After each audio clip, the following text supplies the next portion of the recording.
নমস্কার বন্ধুরা, মনীষা রান্নাঘরে সবাইকে স্বাগত। প্রতিদিনের মতো আবারও নিয়ে চলে এলাম দুর্দান্ত স্বাদের একটা সকাল বিকালে নাস্তার রেসিপি।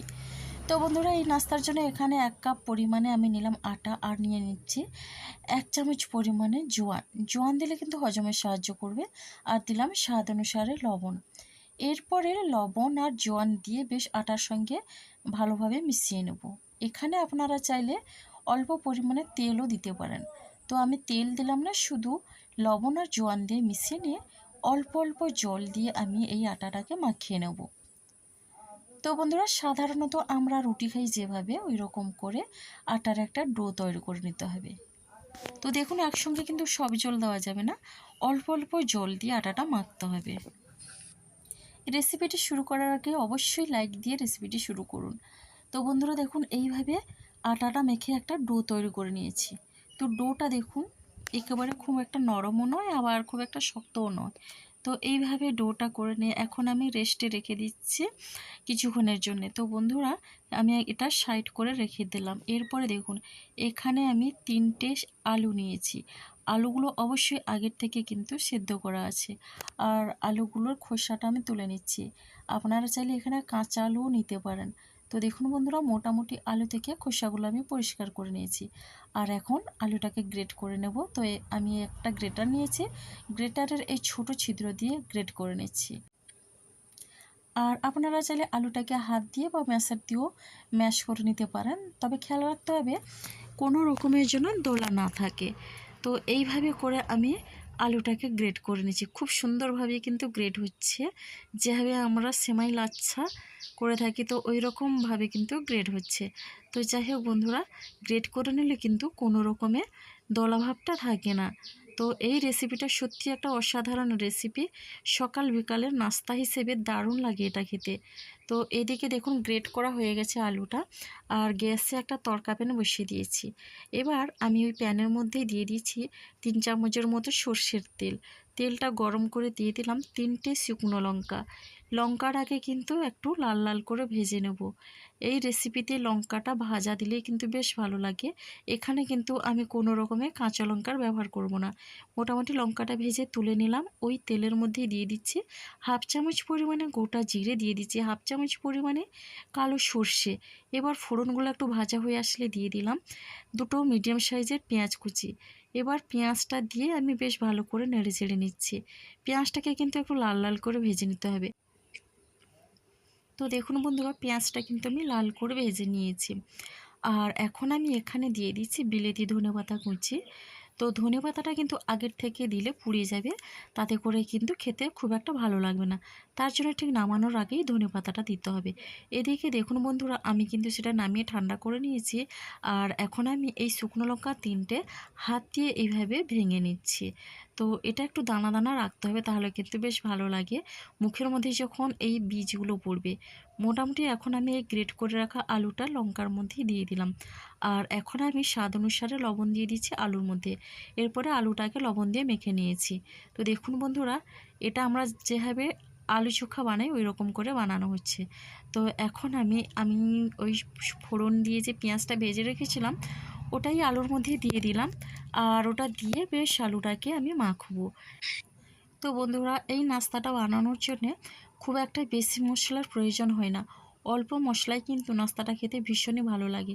এই নাস্তাটা বাচ্চাদের দিলে কিন্তু বাচ্চারা ভীষণই তৃপ্তি করে খাবে, এমনকি বড়দেরও বেশ ভালো লাগবে। এটা কিন্তু সকালবেলায় নাস্তা হিসেবে বা এটা সন্ধ্যের সময় হালকা খিদে পেলে এটা বানিয়ে অবশ্যই খেতে পারেন। তো বন্ধুরা দেখুন, আমি আটার ডোটাকে বেশ ভালোভাবে আবারও মেখে নিচ্ছি। এরপরে আমি এইভাবে একটা বড় ডো করে নিয়েছি। এটা কিন্তু একটা বড় সাইজের রুটি হবে। তো এখন অল্প আটা দিয়ে আমি এটা রুটির শেপে বেলে নিচ্ছি। একটু বড় করেই বেলতে হবে। আর এটা খুব একটা মোটাও হবে না, আর খুব একটা পাতলাও হবে না। তো বন্ধুরা দেখুন, এইভাবে করে আমি বেলে নিচ্ছি। আর মোটামুটি আমি কিন্তু রুটিটাকে বেলে নিলাম। আর দেখুন বন্ধুরা, খুব একটা ছোট করে এটা কিন্তু অনেকটা বড় করেছি, বড় করে বেলে নিয়েছি।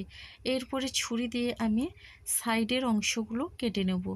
সাইডের অংশটা কেটে নিলে কিন্তু একটু চৌকো শেপ আসবে, দেখতে ভীষণ ভালো লাগবে। তো বন্ধুরা দেখুন এরপরে আমি ওই আলুটা ওই রুটির উপরে দিয়ে দিচ্ছি। এইভাবে চেপে চেপে চারিদিকে সমান করে দিয়ে দিতে হবে, তবে সাইডে একটু ফাঁকা রাখতে হবে, সেটা অবশ্যই আপনারা পরে বুঝতে পারবেন। তো বন্ধুরা আলুর পুরের মধ্যে এখানে আপনারা চাইলে একটু আদা কুচিও দিয়ে দিতে পারেন। তো দেখুন এইভাবে করে কিন্তু আমি রুটির মধ্যে আলুটাকে বেশ ভালোভাবে সেট করে নিলাম। এখন আমি এটা এক ভাঁজ করে নেব। তো এইভাবে এখান থেকে আমি একটা ভাঁজ দিয়ে দিলাম, হাত দিয়ে চেপে কিন্তু একটু সেট করে দিয়েছি।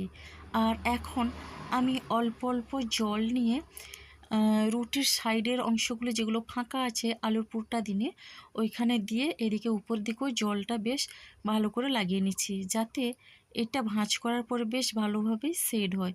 তো বন্ধুরা দেখুন এবার ওইখান থেকেও অপর সাইডটাও আমি ভাঁজ করে নিলাম এইভাবে, আর হাত দিয়ে এইভাবে চেপে চেপে একটু সেট করে নিচ্ছি। আর এরপরে দেখুন ছুরি দিয়ে আমি সাইডটা কেটে নিচ্ছি, এতে করে কিন্তু দেখতে ভীষণই ভালো লাগবে এই নাস্তা। আর এখন আমি ছুরির সাহায্যে ছোট ছোট পিস পিস করে কেটে নিচ্ছি।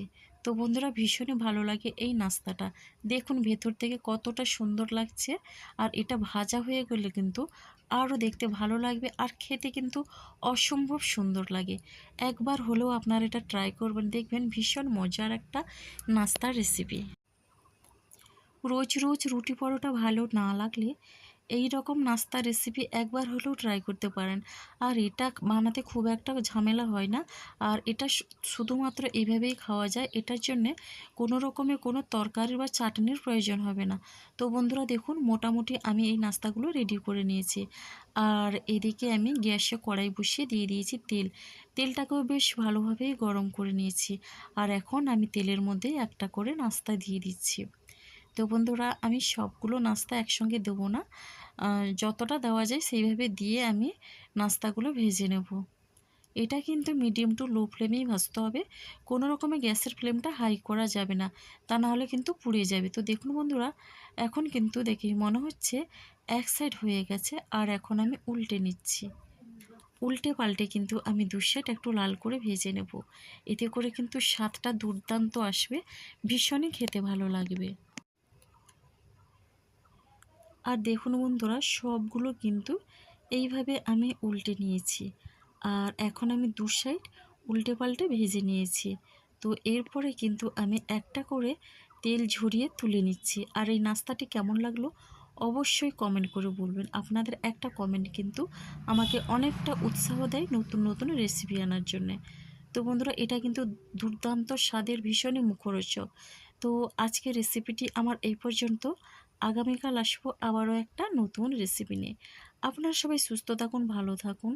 অসংখ্য ধন্যবাদ আর অনেক অনেক ভালোবাসা রইল।